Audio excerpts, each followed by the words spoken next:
جو باتیں پڑھنی ہے، جو صورت میں نے آپ کے سامنے پڑھی ہے، ارأیت الذی یکذب بالدین، اکثر ہم مغرب کی نمازوں کے اندر سنتے رہتے ہیں، اکثر میرے دوستوں کو زبانی یاد ہوگی، ہمارے بچے اس کو پڑھتے ہیں، زبانی یاد کرتے ہیں۔ فرمایا وہ بندہ جو آخرت کے دن کو جھٹلاتا ہے، کیا آپ نے اس کو نہیں دیکھا؟ اب وہ آخرت کے دن کو جھٹلانے والا اتنا کمینہ آدمی ہے کہ یدعو الیتیم، یتیموں کو دھکے دیتا ہے، ولا یحض علی طعام مسکین کو کھانا تک کھلا نہیں سکتا،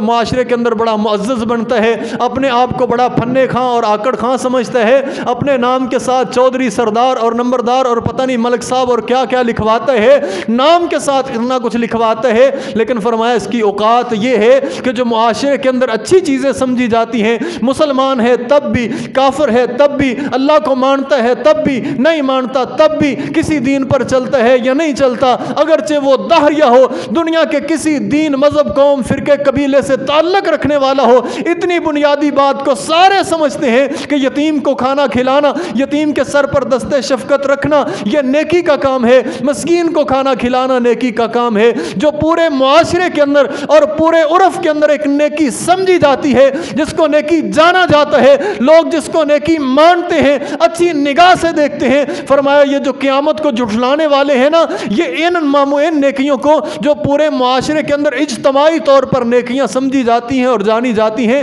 یہ اتنے کمینے قسم کے لوگ ہیں کہ آخرت کو جھٹلانے کے ساتھ ساتھ یہ نہ تو یتیموں کے سر پر دست شفقت رکھتے ہیں، نہ مسکینوں کو کھانا کھلاتے ہیں۔ جس کا اعتبار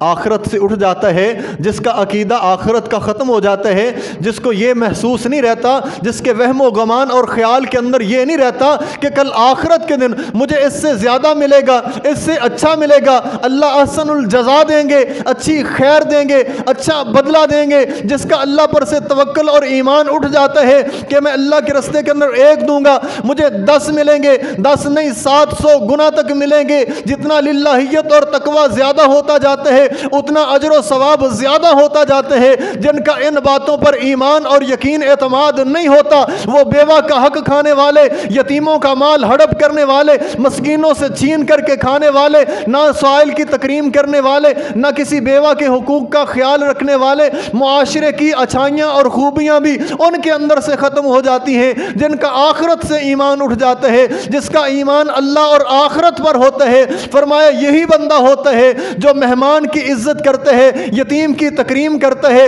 مسکین کو کھانا کھلاتا ہے، بیوہ کے حقوق کا خیال رکھتا ہے، آپس کے اندر پیار محبت اور صلہ رحمی کے جذبات وہی بندہ رکھ سکتا ہے جس کا آخرت پر ایمان اور یقین ہے۔ جس کا آخرت پر سے ایمان اور یقین اٹھ گیا ہوا ہے، وہ معاشرے کا خبیث ترین اور گندہ ترین آدمی ہو جاتا ہے، کیونکہ وہ سمجھتا ہے کہ میں جو کر رہا ہوں سارا دنیا کے لیے ہی کر رہا ہوں، کل قیامت والے دن مجھے پوچھنے والا کوئی نہیں ہے۔ جب اس کا یہ یقین اور ایمان ہو کہ میں نے اللہ کے سامنے جواب دینا ہے، تو بندہ پھر اس طرح کی بدماشیاں کرتے ہوئے، اس طرح لوگوں کے مالوں پر، زمینوں پر، پلاٹوں پر، جائیدادوں پر قبضے کرتے ہوئے ڈرے نہ، اس کا جسم ڈر نہ جائے، اس پر اللہ کا خوف، رعب اور کبھی طاری نہ ہو جائے کہ میں نے کل اپنے رب کے سامنے جا کر جواب دینا ہے۔ اب یہ عقیدہ مسلمانوں کے اندر ختم ہو گیا کہ ہم نے اپنے رب کے سامنے بھی پیش ہونا ہے۔